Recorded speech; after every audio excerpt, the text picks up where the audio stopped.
안녕하세요. 성공예감 이대호입니다.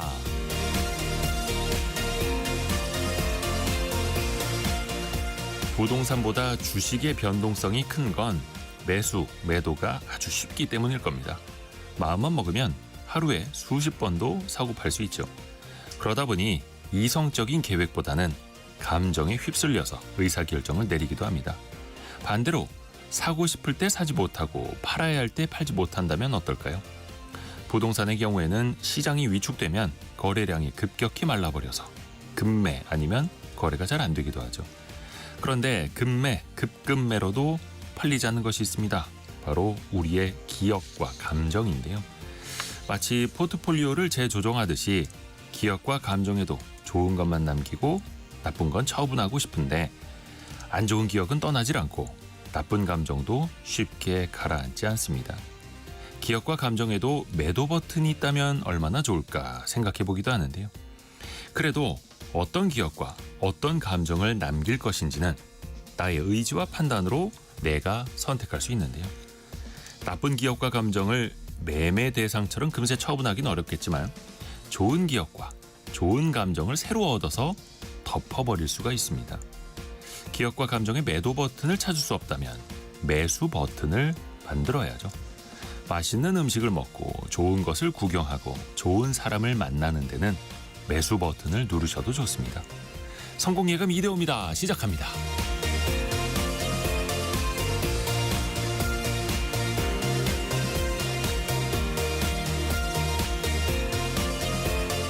한 주가 새롭게 시작이 됐고 그리고 6월 한 달이 마무리되고 또 이제 상반기가 마무리되는 하루입니다.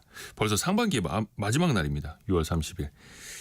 자, 오늘의 경제상식 퀴즈도 함께 나갑니다. 조금 어려울 수 있는데요. 슈퍼나 마트, 편의점에서 식품을 고를 때 포장지에 이 인증 마크가 써 있는 것 아마 많이 보셨을 겁니다. 좀 알파벳으로 좀 복잡하긴 한데요. 안심하고 먹을 수 있다라는 그런 표시입니다. 단순히 위생적으로 만들어졌다라는 것뿐만 아니라 식재료가 입고되는 것부터 제조, 가공, 포장, 유통에 이르기까지 위해 요소를 사전에 차단하고 관리한다라는 제도인데요.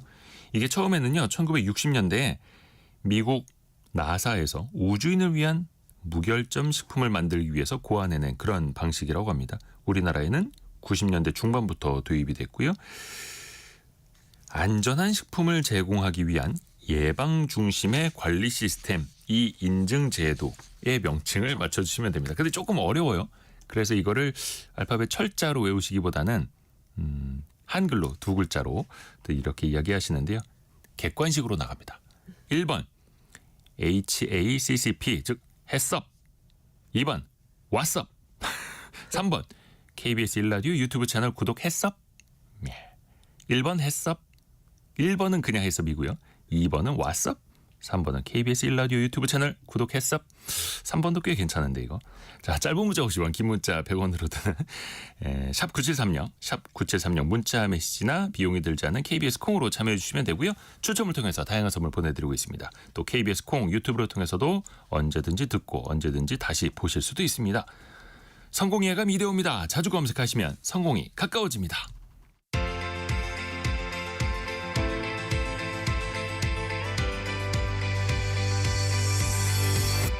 KBS 1라디오 성공예감 이대호입니다. 4069님이 무결점 안전한 방송이라고 해서 정답도 맞춰주셨네요. 거의 뭐 이 인증 받은 거나 마찬가지인데요. 저희가 고맙습니다.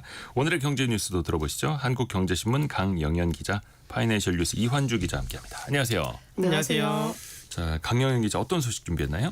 네, 새 정부 출범 이후에 처음으로 이제 대출 규제책을 발표했는데요. 그렇죠. 지금 부동산 시장은 매우 혼란스러운 상황인데 주요 내용 전해드리고요. 다음으로 이재명 정부의 첫 번째 경제침 진용이 꾸려졌습니다. 이 소식까지 전해드리겠습니다. 네, 이환주 기자는요. 예, 대부업 이용자 수가 최근에 줄어들고 있다라는 소식 준비를 했고요. 또 이어서 내일부터 소득 상위자의 국민연금 보험료가 오른다는 내용, 네. 그리고 더불어서 저소득층의 에너지 바우처 사용 방법도 여름 앞두고 소개해드리겠습니다. 네, 우선은 강영현 기자가 준비한 소식, 대출 규제 좀 세게 나왔죠. 네, 금요일이었죠. 정부가 수도권 가계부채 관리 강화 방안을 발표했는데 네. 이게 당장 다음 날이었던 토요일부터 수도권에서 주택을 구입할 때 6억 원 이상의 주택담보대출을 받을 수 없게 하는 내용을 담고 있었습니다. 그래서 그동안 이렇게 강남과 같은 서울 주요 지역의 집값이 급등했던 게 바로 고소득자의 영끌, 그러니까 영혼까지 끌어모은 대출이라고 하죠. 이것이 주요했다고 판단했다는 분석이 나옵니다. 개인의 주담대 한도를 주택 가격이나 뭐 차주의 소득과 관계없이 일괄적으로 제한한 조치는 이번이 처음이라서 뭐 역대 최고 수준이다라는 네. 얘기까지 나오고 있습니다. 그래서 이제 앞으로는 아무리 비싼 주택을 사도 6억 원까지만 대출이 가능한데요. 그러니까 고가 주택을 구입할 때 필요한 자기 자본 규모가 커지는 셈입니다. 이 때문에 고소득자 그리고 고가 주택을 사려는 사람이 영향을 크게 받을 것으로 전망이 되고 있습니다. 또 다주택자 그리고 갭 투자자의 주택담보대출 규제도 강화되는데요. 수도권에서 2주택 이상의 보유자가 추가로 주택을 만약에 산다고 하면은 주담대가 전혀 나오지 않습니다. LTV 0이 적용이 되고요. 또 전세보증금으로 이제 매매 잔금을 치를 때 네. 소유권 이전 조건부 전세대출을 받았었는데 그동안은 그 전세대출을 받아서 그걸로 잔금을 치른 거죠. 근데 이것도 금지가 되고요. 또 주택담보대출을 받게 되면은 6개월 이내에 의무적으로 실입주를 해야 합니다. 이렇게 되면서 사실상 기존에 있었던 뭐 DSR이나 LTV나 다 무용이 된 거고요. 그냥 일괄적으로 6억 이상은 대출 금지. 물론 이제 수도권에 한해서 이런 대출이 나왔습니다. 또 7월 1일 바로 내일부터죠. 더 이제 깐깐해지는 게 생기지 않습니까? 네, DSR 3단계가 내일부터 시작이 되는데 여기에다 더해서 이제 금요일 발표를 보면은 금융권이 이제 전 금융권 가계대출 총량 목표를 기존 대비 50% 수준으로 감축하겠다고 했거든요. 이렇게 되면은 이제 기존 계획 대비해서 연간 총량이 20조 원 가량 줄어들 것으로 관측이 되는데 이렇게 되면 아무래도 대출을 받으시기가 더 힘들어지겠죠. 또 정책 대출 같은 경우에도 연간 공급 대비해서 25% 정도 줄일 방침입니다. 또 이와 함께 더불어서 수도권 내에서 보유주택을 담보로 해서 생활비 등을 빌리실 수도 있었는데 이런 목적으로 받는 생활안정자금 주택담보대출 한도도 최대 1억 원으로 제한을 하고요. 또 대출 만기도 제한을 하고 그리고 신용대출 한도 등도 규제를 강화하기로 했습니다. 그러니까 그동안 이제 수도권 내에서 이제 주택담보대출을 받으면서 만기를 30년 넘게 뭐 40년까지 받을 수 있어서 DSR 규제를 우회하는 꼼수로 사용을 했었는데 이를 방지하겠다는 겁니다. 아무래도 이제 연수가 길어지면은 더 DSR을 더 많이 받을 수 있으니까요. 네. 그리고 또 신용대출 한도 역시 차주별로 연소득 이내로 제한을 해서 신용대출을 받아서 주택을 구입하는 것도 차단하겠다고 했습니다. 사실 DSR 1단계, 2단계, 3단계도 굉장히 이제 순차적으로 시간 간격을 두고 시행을 하기로 했던 건데 그에 앞서서 딱 하루 만에 6억 원 이상은 대출 금지. 네. 이게 더 강력하게 나와버렸어요. 시장의 반응은 어떨까요? 일단 말씀하셨다시피 이게 갑자기 바로 즉각 시행이 됐잖아요. 이렇다 보니까 굉장히 당황을 했습니다. 일단 은행을 비롯해서 전 금융회사에서 전산 작업이 마무리되지 않아서 주말에 비대면 대출이 전면 중단되는 사태도 있었는데요. 일단 사람들이 막 신청할지 모르니 그냥 막아버린 거죠. 네, 은행들도. 맞습니다. 그리고 또 특히 이금융권의 혼란은 더 클 것으로 보이는데 예. 뭐 상호금융권, 보험업권, 저축은행업권 이번 규제가 처음으로 적용이 되기 때문입니다. 그래서 당분간 급전이 필요한 대출자들은 자금 마련에 어려움을 겪을 것으로 보입니다. 결국은 이게 집값을 잡기 위한 어떻게 보면 극약 처방이잖아요. 그럼 집값은 어떻게 될까요? 일단 거래 시장 위축은 불가피할 것으로 보입니다. 왜냐하면 이제 대출을 받으면은 실입주 의무가 생기기 때문에 당장 실수요자 외에는 집을 사기 어려워졌기 때문인데요. 이렇게 주택담보대출을 6억 원을 넘지 못하게 하면서 그 수도권 아파트 평균 시세를 토대로 분석한 결과 서울 시내 아파트에서 이제 임대 아파트를 제외하고 전체 중에서 74%가 대출액이 이전보다 줄어들 것으로 예상이 됩니다. 그래서 현 시세를 기준으로 했을 때 6억 원 한도에 넘지 않고서 그 LTV 70%까지 받을 수 있는 데가 노도강, 그러니까 노원, 도봉, 강북구, 금관구, 금천, 관악, 구로구 그리고 중랑구까지 해서 7개 정도밖에 안 되거든요. 그래서 이 때문에 일부 서울 인기 지역의 주택 수요가 서울 외곽 그리고 경기, 인천 등으로 밀려나는 현상이 나타날 수 있다라는 관측도 나오고 있습니다.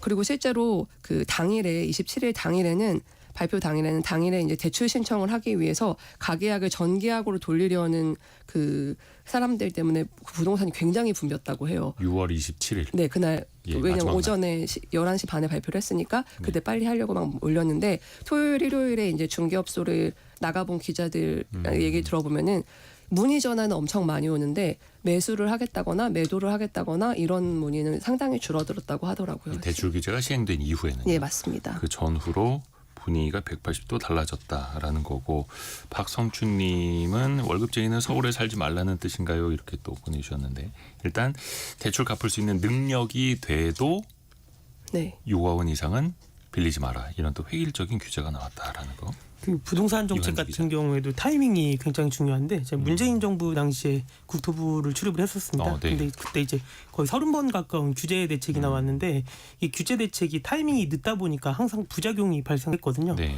예를 들면 개인 대출 규제를 강화하면 그 투기를 하시는 분들이 법인을 만들어서 법인으로 또 대출을 이빠이 많이 받아서 예. 집을 사는 경우가 많았어요. 여기는 한국입니다. 예, 이런 식으로 그 시간을 준다라는 그 비판들이 있었는데 이번 대책 같은 경우에는 바로 다음 날 시행하면서 이 시장에서 발생할 수 있는 투기적인 부작용을 막았다라고 보여집니다. 그리고 뭔가 금융위원회, 금융당국 주도로 대책이 나온 것처럼 보였죠. 지금 국토부 장관은 아직 인선이 되지 않은 상황이고요. 자, 이완주 기자가 준비한 소식도 들어볼게요. 은행에서 돈을 못 빌리는 사람들은 최후의 수단으로 대부업체까지 가지 않습니까? 근데 대부업체를 이용하는 사람이 줄었어요. 예, 맞습니다. 금융감독원에 따르면 지난해 말 기준으로 대부업 이용자 수가 70만 8천 명으로 반년 사이에 한 6천 명 가까이 줄었습니다. 반면에 대출 잔액은 약 1,200억 원 증가한 12조 3천억 원이었는데요. 대부업 이용자 숫자 최근 2년 사이에 30%나 줄었습니다. 이게 왜 그러냐면 2021년에 정부가 대부업의 대출 최고 금리를 연 24%에서 20%로 인하한 뒤에 이 대부업체의 수익성이 줄어들면서 이 대부업을 이용하는 고객도 줄어든 건데요. 반면에 이제 등록 대부업자 전체 평균 대출 금리는 약 14%로 6개월 전보다는 0.2% 소폭 상승을 했습니다. 네. 이 연체율도 지난해 말 기준 12%로 6개월 전보다 1%포인트 하락했습니다. 이 대부업체 같은 경우에는 보통 법정 최저금리에 맞춰서 그 대출하는 경우가 많았었는데 이렇게 낮아진 거는 업체들이 신용대출보다는 좀 더 안정적인 담보대출 위주로 대출을 실행했기 때문입니다. 이 대부업체는 다른 금융사에서 돈을 빌리거나요, 기업 어음 등을 통해서 자금을 조달하는데 이 조달 금리가 보통 한 7%에서 8% 정도로 알려졌습니다. 그리고 빌려준 돈 중에 못 받는 돈이 손실로 잡히는데 그 해당 비용이 약 12%, 13% 정도 됩니다. 이 조달 금리에 손실금을 더하면 약 20% 정도 나오는데 이러다 보니까 대부업체가 수익성이 안 나오는 겁니다. 네. 그래서 기존처럼 그 저신용자한테 대출을 해주기보다는 기존 은행들처럼 담보를 잡고 대출을 해주는 경우가 많아진 거예요. 그래서 이용자도 줄어들었고요. 그래서 현재 대부업 대출의 약 60% 이상이 이 담보대출로 잡히고 있습니다. 그러니까 참 대부업체마저도 담보를 요구하고 담보마저도 없는 사람은 대부업체마저도 이용을 못하는 거고 대부업체들은 우리의 원가가 20에서 21%인데 어떻게 20%의 돈을 빌려주란 말이냐. 안 한다. 이렇게 또 돌아서고 있는 거고요. 문제는 급전이 필요한 사람들이잖아요. 예, 맞습니다. 그 서민금융연구원에 따르면요. 지난해 제도권 금융에서 불법 사금융으로 이동한 저신용자가 최대 6만여 명으로 추산이 됩니다. 그러니까 대법에서도 돈을 못 빌리니까 불법 사채, 일수 이런 걸 이용했다라는 건데요. 이용 금액도 4천억 원에서 8천억 원 정도로 예상이 됩니다. 또 금감원에 접수된 불법 사금융 피해 신고도 최근 3년 사이에 50% 가까이 늘었습니다. 그만큼 이용자가 늘었기 때문인 건데요. 이 제도권의 마지막인 대부업체도 이용하지 못한 사람들이 불법 사금융을 찾게 되는 건데 이 금융당국 같은 경우에는 대출자의 초고금리 계약 자체를 무효화하는 내용의 대부업 개정안도 다음 달 22일부터 시행할 예정입니다. 이 기존에는 연이자 100%를 초과할 때를 기준으로 삼았는데 이 재개정안에서는 60%로 변경을 했거든요. 또 대부업 대출이 줄어들 가능성이 커졌습니다. 60% 이상의 고금리를 물게 하면 아예 그 계약 자체가 무효인 걸로 이제 법을 바꾼다라는 거고 최고금리, 법정 최고금리가 계속해서 낮아지면서 20%인 상황. 근데 이게 또 급전이 필요하신 분들은 불법 사금융으로 몰리게 되고 최고금리 인하의 또 역설이기도 하죠. 자, 강영현 기자에게 갑니다. 이재명 정부의 경제팀 인선이 어느 정도 이제 마무리돼가고 있어요. 네, 어제 경제팀이 발표가 됐는데요. 구윤철 전 국무조정실장이 경제부총리 겸 기획재정부 장관으로 지명이 됐습니다. 구윤철 후보자 같은 경우에는 참여정부 시절에는 대통령 비서실에서 국정상황실 행정관 그리고 국정상황실장 등을 역임을 했고 또 문재인 정부 때는 국무조정실장으로 해서 범부처의 정책조정을 총괄했었는데요. 또 예산실장 그리고 2차관을 차례로 지낸 예산통이라는 평가를 받습니다. 산업부는 김정관 두산 에너빌리티 사장이 지명이 됐는데요. 기재부 출신으로 이 김 후보자가 소속된 두산 에너빌리티 같은 경우에는 팀코리아의 일원으로 체코 두코바니 원전의 신규 건설 사업 수주를 하는데 힘을 보태기도 했었습니다. 그래서 민간에 모두 경험을 했고 또 이 대통령의 신재생에너지 전환 공약을 구체화하고 속도감 있게 추진할 수 있을 것이다. 또 탈원전에 대한 우려를 덜어냈다. 이런 평가를 받고 있습니다. 김정관 사장의 그 지명 소식에 두산 에너빌리티 주가가 개장주에 한 10% 이상 급등했었거든요. 지금은 상승폭이 한 4% 정도로 좁혀지긴 했는데 인기 검색 종목 1위에 올랐네요. 근데 이제 시장의 변동성이 너무나 크다는 거. 그리고 기업인이라고 알려져 있는데 원래는 기획재정부에서 네, 관료로서 일을 시작했던 분이고 민간으로 갔다가 다시 이제 산업부 장관 후보자로 지명이 됐다라는 이야기입니다. 이제부터 어떻게 보면 경제부총리도 지명이 됐고 물론 인사청문회 통과를 해야 합니다만 경제 정책의 속도를 내야죠 이제. 네, 그동안 2달 만에 이제 경제 수장의 빈자리가 채워진 만큼 경제 정책의 속도를 낼 거라는 기대가 나오는데 일단 새 부총리의 첫 번째 과제는 새 정부의 경제 정책 방향을 정하는 것이 될 것으로 보입니다. 그래서 내수 부진에 시달리고 있는 이제 민생고를 개선을 하고 또 고착화하고 있는 저성장 기조를 극복할 수 있는 대안이 담겨야 할 텐데요. 그간 언급됐었던 재정 운용 방향이라든지 배당소득 분리과세, 상속세 개편 방향 같은 것들도 이제 윤곽이 드러날 것으로 기대가 되고 있습니다. 특히 기재부에서 예산 기능을 분리하고 금융정책부서를 통합하는 조직 개편을 해야 되는데 이를 어떻게 진행할지도 지켜볼 만하고요. 다만 이날 대통령실에서 구 후보자를 장관 후보자로 지명을 하면서 부총리급이라는 언급을 하지 않은 것에 대해서 여러 해석이 나오고 있습니다. 지금은 이제 정부조직법상 부총리가 기재부 장관, 그리고 교육부 장관이 경제부총리, 사회부총리를 겸임하도록 하고 있잖아요. 근데 강훈식 대통령 비서실장이 기재부 장관이 부총리직을 계속하는 것이냐라고 물어봤는데 이제 직답을 피했습니다. 그러니까 만약에 구 후보자의 역할이 부총리가 아니라 기재부 장관의 방점이 찍히면은 이제 경제부처 간의 협의 조율 역할에 좀 한계가 있다라는 지적도 나오고 있습니다. 구 후보자는 어제 저녁에 바로 기자간담회를 했는데요. 진짜 성장을 위한 경제 대혁신을 추진하겠다라고 했습니다.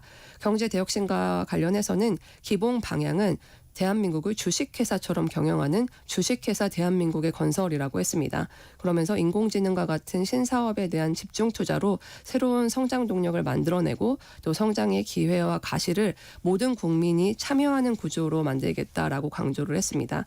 그러면서 민생경제 회복, 또 대외 불확실성 대응 등도 핵심 과제로 꼽았습니다.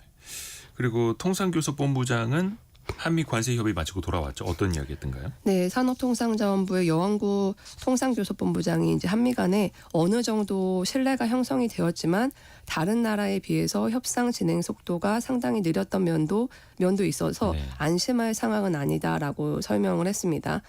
다음 달 8일까지로 설정된 관세 협상 시한이 연장될 수 있는지에 대해서 물어봤더니 이에 대해서는 미국 상황이 굉장히 유동적이어서 모든 가능성이 열려 있다라고 상당히 좀 원론적인 대답을 했는데요.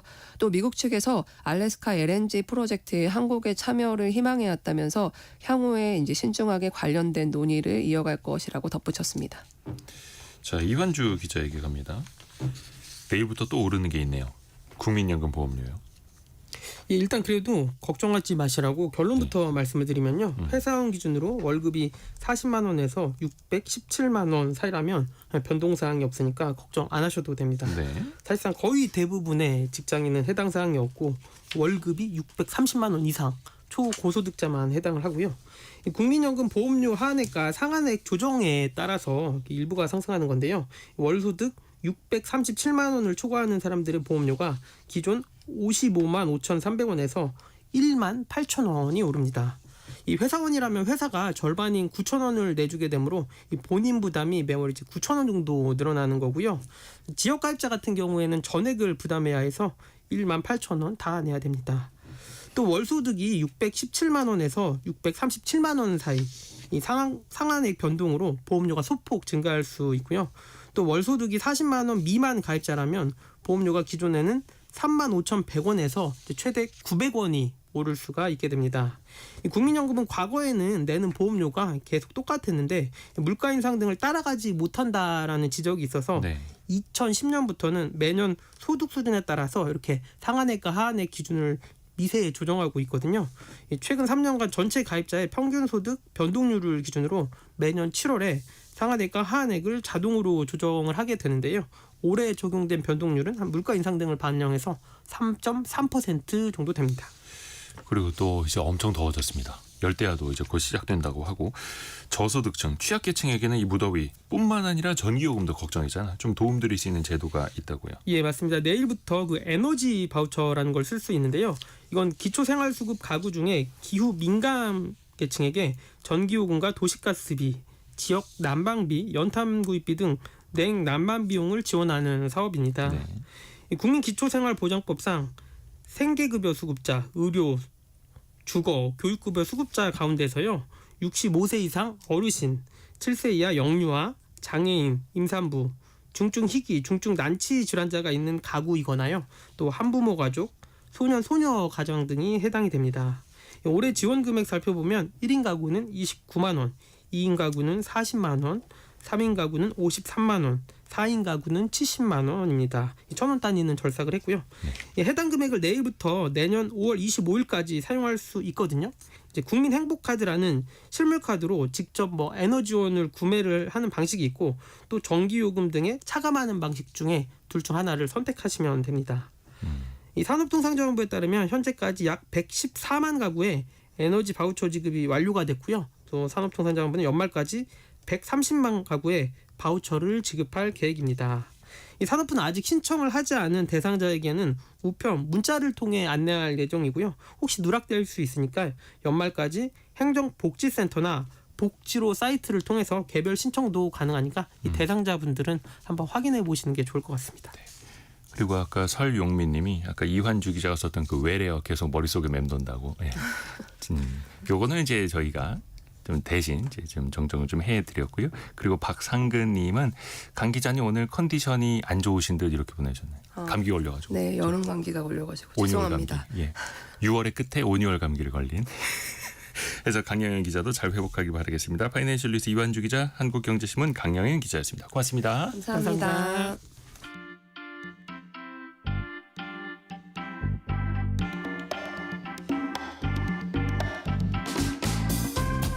지금 여러분께서는 KBS 일라디오 성공예감 이대호입니다를 듣고 계십니다.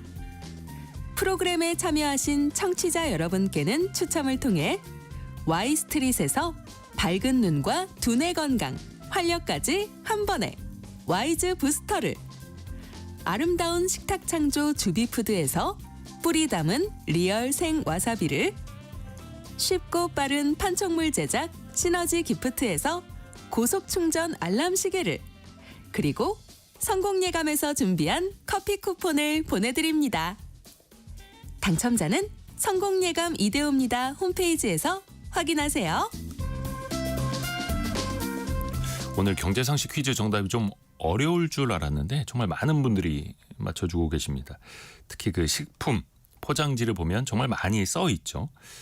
안전한 식품을 위한 예방 중심의 관리 시스템, 그 인증 제도인데요. 이게 원재료부터요, 또 최종 소비자에게 전달되기까지 모든 단계에서 해가 될 만한 요소를 분석하고 그거를 예방적으로 관리하는 그런 방식을 말하는데요. 연 매출액 100억 원 이상의 식품 제조업체는요, 이 인증을 의무적으로 적용받게 돼 있다고 합니다. 또 연 1회 이상 조사, 평가를 받아야 하고요. 그 기준 지키지 않거나 인증 없이 무단으로 이 마크를 사용하게 될 경우에는 영업정지, 인증 취소, 또 영업장 폐쇄 같은 행정처분도 받을 수 있다라고 합니다. 좀 어려운데요. 그래서 객관식으로 1번 HACCP, HACCP라고 하죠. 그리고 2번 WhatsApp, 3번 KBS 1라디오 유튜브 채널 구독했어? 예. 조금 저는 3번도 좋다고 생각하는데 고영호 님이 KBS 1라디오 성공예감 이대호입니다. 구독했어. 구독하고 왔어. 그리고 정답까지. 이거 뭐 1, 2, 3번 객관식을 다 써주셨네. 한 문자에. 감사합니다.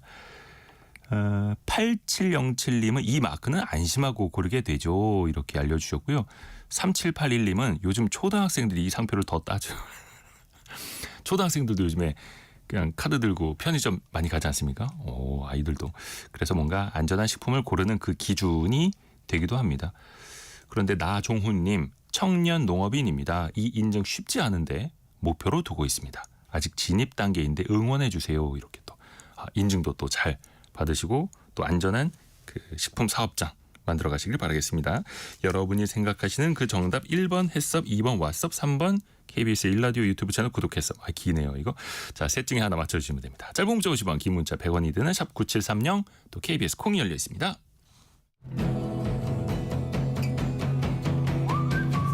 오늘의 움직임에 주목하고 세상의 흐름을 놓치지 않습니다. 여러분의 내일을 응원하며 성공의 열쇠를 함께 찾아갑니다. 성공예감 이대호입니다. 올해 기준으로 치매 환자 수가 무려 97만 명입니다. 내년에는 100만 명을 넘을 전망이고요. 그러니까 65세 노인 10명 중에 1명이 치매를 앓는다는 건데요. 근데 또 치매 환자를 둘러싸고 사건 사고 생기는 거는 물론이고요. 재산 분쟁, 부양 의무까지 각종 갈등도 이어지고 있습니다. 법률적으로는 어떻게 이거를 풀어나갈 수 있을까요? 슬기로운 법률 생활 시간, 법무법인 길도 윤예림 변호사와 함께합니다. 안녕하세요. 안녕하세요. 윤예림 변호사입니다. 요즘에도 그렇고 간간히 그런 사건 사고가 보도가 되더라고요. 네. 요양시설에서 간병인이 혹은 주변 사람이 네. 치매 환자에게 학대를 가했다. 네네. 이거는 처벌 수위가 우선 어떻게 되나요? 일단은 뭐 가족이 돌보기 어려운 상황에서 요양시설에 가신 부모님께 학대가 발생했다면 가족분들 마음이 얼마나 안 좋으시겠어요. 그렇죠. 네, 노인 학대에서 대해서 좀 살펴보려면 노인복지법을 살펴보아야 합니다. 노인복지법에서는 꽤 폭넓게 노인 학대를 규정하고 있습니다. 네. 노인 학대란 노인에 대해서 신체적, 정신적, 성적 폭력 및 경제적 착취 또는 가혹행위를 하거나 유기 또는 방임하는 것을 말합니다. 예, 노인의 신체에 상해를 입히는 행위를 한 사람은 7년 이하의 징역 또는 7천만 원 이하의 벌금에 처해집니다. 상해가 아닌 폭행이나 성폭력, 성희롱, 유기나 기본적인 보호나 치료를 소홀히 하는 방임, 노인에게 구걸하거나 노인을 이용하여 구걸하는 행위를 하면은 5년 이하의 징역, 5천만 원 이하의 벌금에 처해집니다. 또한 폭언, 협박, 위협 등으로 노인의 정신 건강에 해를 끼치는 정서적 학대 행위에 해당하는 노인 학대에는 3년 이하의 징역 또는 3천만 원 이하의 벌금에 처해지게 됩니다. 처벌 수위가 꽤 높네요. 네, 꽤 높습니다.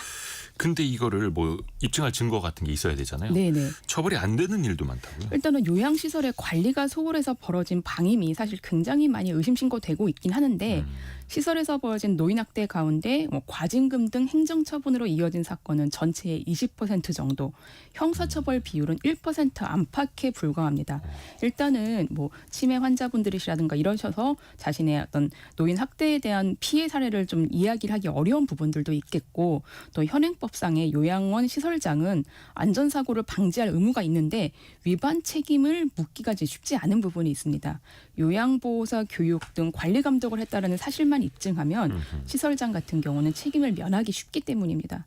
통상 수사권이 없는 노인복지기관이 초기 조사를 진행하는 것만큼 그 증거 수집도 사실 쉽지 않기 때문에 이러한 일들이 좀 벌어지는 것 같습니다. 그렇죠. 근데 그 가족 입장에서 보면은 노인복지센터나 요양원에서 다치셨다. 당연히 속상할 수밖에 없는데 네. 왜 낙상 사고 많이들 당하시잖아요. 네. 근데 혼자 침대에서 내려오시다가 넘어져서 다쳤다. 네. 혹시 그 센터나 기관 측의 책임이 있을까요? 낙상 사고의 발생 원인에 따라서 책임 주체가 달라질 수가 있습니다. 아무래도 어르신들께서 몸을 움직이시기 불편하시니까 침대에서 낙상 사고가 나서 크게 부상을 입으시거나 아니면 심지어 돌아가시기도 하는 경우가 꽤 많거든요. 근데 좀 살펴보면 요양병원에서 환자가 스스로 일어나서 행동을 하다가 낙상 사고를 입었다면 간병인이나 병원에게 책임을 물을 수 없다는 판결이 있습니다. 의료인과 간병인 모두 주의 의무를 가져야 하는 것은 분명하지만 모든 환자의 일거수일투족을 돌봐야 하는 책임까지는 없다는 것입니다. 또 하지만 요양보호사의 보호를 받으며 침대에 눕다가 낙상사고가 발생할 시에는 손해배상 책임이 요양보호사와 요양병원에게 공동으로 있다는 판결이 있습니다. 광주에서 한 요양병원에서 이제 요양보호사의 보호를 받으면서 침대에 이렇게 눕혀지던 중 이제 떨어져서 아하. 결국은 뇌수술을 받고 폐렴까지 이어져서 폐혈증으로 사망에 이른 경우인데요. 네네네. 재판부는 요양보호사의 고의는 아니지만 사망에 영향을 준 낙상사고의 책임을 이제 피고 병원장과 요양보호사가 져야 된다라고 하였습니다. 병원장 같은 경우는 내가 낙상방지 교육을 여러 차례 실시했다. 병원장은 책임이 없는 것 아니냐라는 주장을 하였으나 이 부분이 모두 받아들여지지 않았습니다. 병원을 운영하면은 병원장, 시설장 같은 경우는 적합한 인력을 배치하고 사고가 나지 않도록 여러 장치를 강구해야 되는 배려 의무가 있는데 이러한 것이 이루어지지 않았을 때는 시설장에게도 책임을 물을 수 있는 것입니다. 근데 이제 병원이나 시설 입소하시면서 네. 병원에 책임 묻지 않겠다라고 하는 면책 서약서 같은 거 작성하게 하는 곳들도 있어요. 네. 이런 면책 약정에 대해서는 법원은 의심스러울 때에는 고객에게 유리하게 약관 작성자에게 불리하게 제한 해석을 해야 된다라고 하는 이제 보통 거래 약관 해석 원칙에 따라서 면책 약정의 효력을 부인하는 경우가 꽤 많습니다. 따라서 병원에 책임을 묻지 않겠다는 서약서가 있다 하더라도 병원에 책임을 물릴 수 있는 경우가 있으니 이런 부분 잘 살펴보셔야 됩니다. 그러네요. 그 가족 입장에서 정말 속상한데 그 면책에 동의했다라고 하더라도 법적으로는 그게 허용이 안 될 수도 있다. 네. 그러니까 근데 보상을 받을 수 있다라는 거죠. 법원에서 다퉈봐야 하는 내용입니다. 다퉈봐야 한다. 또 하나가 그 치매 겪으신 어르신을 가운데다 두고 가족끼리 참 분쟁도 많이 일어나더라고요. 맞습니다. 특히 제일 많이 일어나는 게 재산 분쟁이죠. 네, 맞습니다. 한 자녀에게만 전 재산을 상속한다라고 치매 걸린 부모님이 약속을 했다. 네. 이거 인정이 됩니까? 일단은 우리나라에서는 상속과 관련해서는 이제 배우자에게는 1.5의 비율, 자녀가 있다면 자녀에게 공평하게 일씩, 자녀가 없다면 부모 아니면 돌아가신 분의 형제자매 이렇게 상속이 이제 이루어지게 되는데요. 네. 부모님께서 이제 첫째에게만 재산을 모두 상속하겠다라고 하시면서 유언장을 남기셨다라면은 이 유언장이 효력이 있는지를 살펴야 됩니다. 일단은 유언장은 엄격한 요건을 갖추어야 실제적 효력이 있는 것으로 판단됩니다. 일단은 당연히 유언장 작성자, 그러니까 돌아가신 부모님께서 유언 작성 당시에 분명한 의사 능력이 있었느냐를 따져봐야 됩니다. 네. 그러니까 치매 환자의 유언 효력을 따지는 소송이 꽤 많은데요. 법원은 유언장 작성 당시 법률적, 경제적 효과를 이해할 능력이 있었는지를 주요 기준으로 판결하게 됩니다. 그러니까 중병을 앓고 있어서 선망 증세가 발생했다, 아니면은 치매 증세가 나타난 뒤에 작성된 유언장이다라고 하면은 그 효력은 부인될 수 있습니다. 그러니까 유언장은 무효니까 원래 법에서 정한 대로 유산을 나누라라고 이제 법원에서는 판결을 하게 되는 것입니다.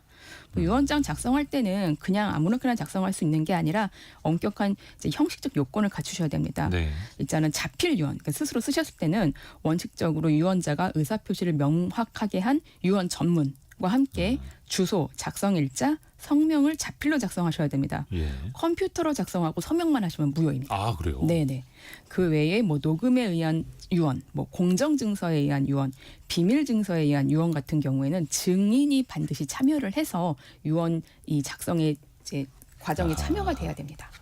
이런 부분들이 꼭 필요하니까 이제 부모님들께서 유언장 작성하실 때 꼭 잘 찾아보시고 여러 알아보신 다음에 작성하셔야 됩니다. 그래서 그 유언장의 효력, 그게 네. 작성되는 과정 가지고도 또 법적인 다툼이 형제간에도 벌어지고. 그러니까 형제분들께서 평소에 부모님을 잘 챙겼다라고 하면은 이 유언장 작성 시기에 우리 부모님이 어떤 병증이 있었는지를 알 수 있을 테니 평소에 효도를 하시는 게 중요합니다. 그렇죠. 그게 기본이죠, 사실은. 근데 예를 들어서 자녀가 3명이 있는데 한 명에게만 전 재산을 주겠다라는 게 네. 이게 유언장으로도 효력이 인정된다. 그러면 남아있는 형제들은 진짜 한 푼도 못 받는 겁니까? 만약에 증여 계약이라든가 유언의 효력이 있다고 하더라도 다른 형제들은 이제 유류분 반환 청구가 가능합니다. 유류분 반환 청구. 그러니까 자녀로 예를 들어드릴게요. 예. 자녀는 법으로 정한 자신이 받을 몫의 절반을 받을 수가 있습니다. 예를 들어서 부모님 중에 한 명이 사망을 하시고 한 분만 남아 있는 상태에서 이제 상속 재산이 1억이라고 했을 때 형제가 2명이라고 하면은 첫째에게만 모든 재산을 물려주겠다, 1억을 다 물려주겠다라고 하는 유언장이 효력이 있다 하더라도 둘째 같은 경우는 원래 자신은 5천만 원을 받아야 되는데 형한테 준다고 하는 유언장이 효력이 있다 하더라도 그 5천만 원의 반 2,500만 원은 나는 받을 수 있다라고 청구를 할 수 있다는 것입니다. 그게 유류분. 반환 청구.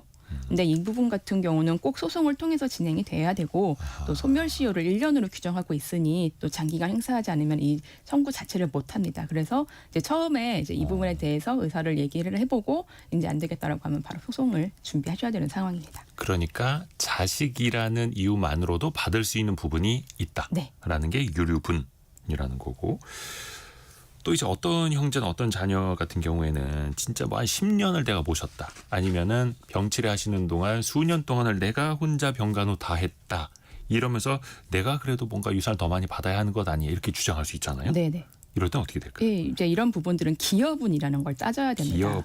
기여분이라는 것은 이제 부모님 생전에 이제 생활에 있어가지고 자녀가 기여한 만큼을 먼저 가져가고 남은 재산을 다른 상속인들과 나누는 방법입니다. 근데 이 부분도 뭐 다른 형제들과 협의가 잘 안 된다면은 소송 절차로 갈 수밖에 없는 상황이기는 하지만 기여분이라는 것이 인정이 됩니다. 그러니까 실제로 부모님 생전에 장기간 간병을 도맡았다거나 네네네. 부모님 재산 형성에 실질적 기여를 했다거나 뭐 생계비를 오랫동안 지원했다든가 병원비를 부담했다든가 부동산을 계속 관리했다라든가 그런 특별한 기여가 있을 때는 이제 이런 기여분이 인정이 됩니다. 법원은 기여 기간, 뭐 기여의 정도 및 방식, 경제적 가치를 종합해서 판단을 합니다. 그러니까 단순하게 부모님께 용돈을 좀 드렸다, 병원에 함께 동행을 했다, 이 정도의 일시적이고 단순한 부양행위는 기여로 인정받기가 어렵고 이제 다른 형제들보다 더 특별한 기여를 했을 때 이럴 때는 인정됩니다. 최근 같은 경우는 또 돌봄 노동에 대해서 경제적 보상을 해줘야 된다라는 인식이 있잖아요. 그래서 또 장남 중심의 이제 상속이 이제 아니다라는 것도 다 알고 있기 때문에 딸이 수년간 모친을 직접 간병하고 생활을 지원해온 사실이 인정돼서 전체 상속액 가운데 약 30%를 기여분으로 인정하기도 합니다. 그래요. 그리고 또 이제 형제 가운데 A, B, C가 있다면 A는 3년 동안 간병 병수발 다 드렸는데 갑자기 C가 어느 날 갑자기 나타나서 병원비만 다 내고 가서 기여분을 본인이 또 주장한다. 이것 때문에 또 법적 다툼하시는 분들도 있고, 그래서 결국에는 재판부가 또 판단을 내려주기도 하고요. 또 그 치매로 판단 능력 떨어질 때 미리 후견인을 지정할 수 있잖아요. 약간 좀 그래도 건강이 괜찮으실 때 성년 후견인이라고 하는데 이건 어떤 사람이 될 수 있는 거예요? 법원에 이제 결정을 받아야 되는 부분인데요. 성년 후견 같은 경우는 치매 등의 사유로 이제 정신적 제약으로 사무 처리가 어려우신 분들, 이런 분들에 대해서 가정법원이 후견 개시 심판으로 이제 선임된 후견인의 지원을 통해서 이제 보호를 할 수 있다라고 하는 부분입니다. 가정법원이 성년 후견인을 선임할 때는 어르신의 의사를 일단 최우선으로 존중합니다. 나는 이 자식이 제일 믿음직스러우니까 이 자식한테 맡길래라고 할 수 있는 것이죠. 근데 그밖에 어르신의 건강, 생활 관계, 재산 상황 등을 통해서 이제 고려를 해서 선정하게 됩니다. 성년 후견인 될 사람은 직업과 경험, 이해관계의 유무 같은 것들을 고려하게 되는데 뭐 미성년자 내지는 파산회생한 사람, 어르신에게 소송을 하였거나 하고 있는 사람, 법원이 후견인으로 부적합하다고 판단한 사람은 후견인이 될 수 없습니다. 그러니까 이 어르신의 재산을 가지고 이제 뭐 어떤 문제가 있을 수 있으니 이런 부분들을 원천적으로 차단을 하고 있습니다. 뭐 본인이나 배우자, 사촌 이내의 가족, 검사나 지방자치단체의 단체 장애 청구에 의해서 심판이 이루어질 수 있습니다. 성년 후견인, 그러니까 꼭 뭐 변호사나 법률 전문가가 아니더라도 가족을 가까이서 보고 보살피고 이제 업무를 수행할 수 있는 사람. 근데 그 후견인으로 지정된 사람이 그렇다고 해서 어르신의 돈을 막 마음대로 써서는 안 되는 거잖아요. 네, 당연합니다. 안 좋은 사례가 좀 있던데요. 네. 이게 뉴스에 가끔 나오면서 문제가 될 때가 있는데 성년 후견인 제도를 이용해서 이제 숙부의 아파트를 팔아서 재산을 빼돌린 조카가 구속되는 일도 있었습니다. 뭐 이제 횡령 혐의로 조사를 받는 거고요. 이제 숙부이자 발달 장애인인 이제 장애인인 분의 재산을 빼돌려서 이제 자신의 재산으로 했던 이런 부분들이 있었습니다. 또 형이 동생의 재산을 빼돌렸는데 횡령죄로 인정받기도 합니다. 친형의 사고로 이제 사지마비, 뭐 뇌병변 장애를 얻었는데 동생이 이제 성년 후견을 등록해서 그 보험금을 받아서 자기 이름으로 빌라를 산 혐의 이럴 때는 다 횡령죄로 실형에 선고되기도 합니다. 어떻게 보면 좀 믿고 맡길 수 있게끔 후견인을 지정해 놨는데 그 후견인이 또 나쁜 짓을 해버리고 그렇습니다. 당연히 이거는 또 형사처벌도 가능하다라는 거. 그래서 오늘의 교훈은 평소에 효도하자라는 네. 거. 근데 이제 법률적으로 가는 건 최후의 수단이니까요. 맞습니다. 다만 우리가 또 상식적으로 알아둘 부분이 또 많네요. 윤예린 변호사 함께했습니다. 고맙습니다. 고맙습니다. 라디오 정보센터 다녀옵니다. 내란 특검에 출석한 윤석열 전 대통령에 대한 첫 피의자 조사가 출석 15시간 만인 어제 일요일 새벽에 끝났습니다. 2차 조사이자 관련 양측의 신경전 속에 특검은 7월 1일 오전 9시로 출석일을 재통지했습니다. 이재명 대통령의 대선 후보 시절 이례적으로 빠른 속도의 대법원 파기환송 절차로 촉발된 사법신뢰 및 재판 독립 관련 논란을 다루는 전국법관 대표회의가 오늘 오전 원격회의 방식으로 재개됩니다.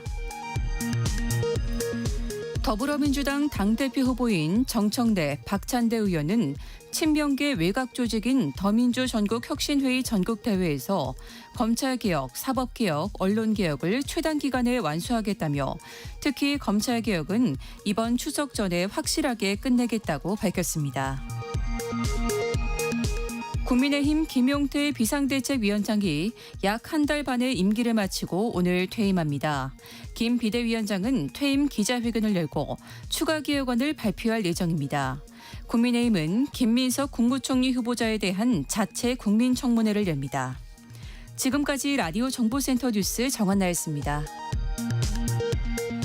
앞서 저희가 경제뉴스 브리핑 때도 말씀드렸습니다만 정부가 수도권 또 규제 지역의 주택담보대출 그 한도를 6억 원으로 묶어버렸죠. 갑자기.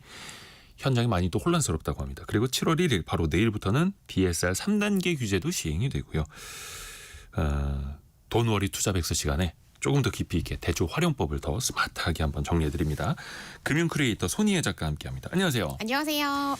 3단계 DSR 정말 많이들 들어보셨을 텐데 네. 바로 내일부터 시행이에요. 네, 맞습니다. 대출이 얼마나 줄어들까요? 네, 기존에는 우리가 대출 심사 시에 그러니까 실제 금리에 일정 금리를 더해가지고 상환 능력을 평가를 했었는데요. 그러니까 이제는 요 규제가 좀 더 빡빡해진다, 허들이 높아진다 이렇게 보셔야 되는 거고요. 네. 차주, 그러니까 대출을 받은 사람이 이 금리 상승으로 상환 부담이 커질 가능성도 따져가지고 DSR을 산정할 때 일정 수준의 가상금리, 이제 이거를 스트레스 금리라고 부르거든요. 그러니까 요 스트레스 금리를 부과해서 상환 능력 대비 과하게 빚을 내서 집을 사는 걸 방지하겠다라는 겁니다. 그래서 내일부터 3단계는 원칙적으로 전 금융권의 주담대, 신용대출 그리고 기타 대출 등에 적용이 되는 거고요. 네. 수도권 기준으로 1.5%포인트를 추가 적용한 금리로 DSR을 계산하는 거라서 실질적으로 대출 한도가 꽤 많이 줄어듭니다. 예를 한번 가져와 봤는데요.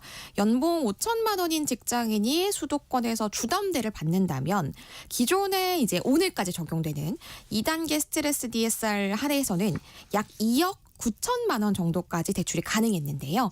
내일부터 3단계가 적용이 되면은 약 2억 5천만 원 수준으로 줄어듭니다. 네. 실제로 적용하는 금리 자체도 수도권 기준으로 1.5%포인트 더한 값으로 적용이 되기 때문에 평균 금리 4%에 1.5%포인트를 더한 5.5% 금리 기준으로 이 상환 능력을 평가받게 되시는 거고요. 그러니까 따지고 본다면 같은 조건을 갖고 있다고 하더라도 이전에 비해서 대출 한도가 한 10에서 15% 정도 줄어든다 이렇게 봐야 될 것 같습니다. 그러니까 고소득자들의 경우에는 27일에 발표된 6억 원 이상은 대출 금지 여기에 걸리고 네. 중저소득자 같은 경우에는 DSR 3단계에 조금 더 민감하게 영향받을 수밖에 없고 맞습니다. 또 주택담보대출 받으실 때 고정금리 그리고 변동금리가 섞여 있는 혼합형으로 받으시는 분들 많거든요. 네. 이 경우에 대출이 더 줄어요? 맞습니다. 왜 그러냐면 이번에 3단계 규제의 이 핵심 중에 하나가 바로 금리 변동 가능성이 있는 상품에는 조금 더 엄격하게 기준을 적용하겠다라는 거예요. 네. 그래서 고정금리 대출을 받을 때보다 변동금리나 혼합형 혹은 주기형 대출 같은 경우에는 아무래도 앞에 어떻게 미래에 어떻게 움직일지 모르니까 조금 더 리스크가 크다라고 보고 네. 이 보수적인 상환 능력을 평가하겠다라고 하는 거예요. 특히나 변동 고정금리 같은 경우에는 이제 우리가 일정 기간이 지나면 금리가 조금씩 적용이 다르게 되잖아요. 네네. 달라지는데 향후에 상환 부담이 더 커질 수 있다라는 점에서 금리가 바뀌는 시점에 대한 시뮬레이션까지 다 포함을 하고 심사를 하게 됩니다. 그러니까 앞으로 가면 갈수록 실질적인 대출 한도가 더 줄어들 수밖에 없다. 이렇게 봐야 되는 거겠죠. 이게 수도권이랑 비수도권, 뭐 DSR 3단계도 약간 좀 차등을 둔다고 했죠. 네, 맞습니다. 차이가 있습니다. 이번 스트레스 DSR 3단계는 우선 수도권부터 적용이 되는데요. 수도권은 내일 7월 1일부터 바로 적용되고요. 비수도권 지역은 6개월 유예를 해줘서 25년 12월 31일까지 유예가 됩니다. 이게 수도권 집값 상승이랑 가계부채 상승하는 거 급증이 이제 문제가 계속 지적이 됐기 때문에 수도권 먼저 하겠다라고 결정을 한 것 같고요. 그래서 지방 거주자 혹은 비수도권에서 주택을 구매하려고 한다 하시는 분들은 하반기까지는 이제 현재의 기준인 2단계 스트레스 DSR이 적용이 되기 때문에 상대적으로 대출 여력이 조금은 더 높은 상황이다라고 볼 수 있겠죠. 요게 기존에 받았던 대출에는 영향 없는 거죠? 맞습니다. 신규 대출부터 적용이 되는 거고요. 그래서 25년 6월 30일 이전에 대출 신청이 완료된 경우, 그러니까 오늘까지 완료되는 경우에는 기존 네. 규정이 적용이 되는 거고요. 예를 들어서 집단 대출의 경우에는 입주자 모집 공고가 오늘 6월 30일 이전에 이뤄지면 새로운 규제 적용받지 않으시고요. 일반 주담대 역시 약정서 작성이 오늘까지 이뤄지면 2단계 기준으로 심사됩니다. 그래서 이미 대출 받으신 분들 그리고 신청 절차를 마치시는 분들, 오늘까지 마치시는 분들은 요 새로운 규제의 영향 받지 않는다라고 보시면 되겠습니다. 그러니까 이게 규제가 시행될 때 6억 원 이상 수도권 대출 제한 이거 역시 그 전까지 계약서를 쓰고 계약금을 입금했으면 거기까지는 허용이 되는 네, 거고. 맞습니다. 이 DSR 3단계도 마찬가지네요. 대출 신청 또 분양 같은 경우는 입주자 모집 공고 1 네. 그리고 또 일반 주담대 역시 약정서 작성일 요 네. 기준으로 따지면 된다라는 네, 거고. 그래서 실제로 지난 이제 금요일, 토요일, 일요일 이 주말 동안에 다들 엄청 바쁘셨던 것 같더라고요. 난리가 났었다. 네, 난리가 났었다. 맞습니다.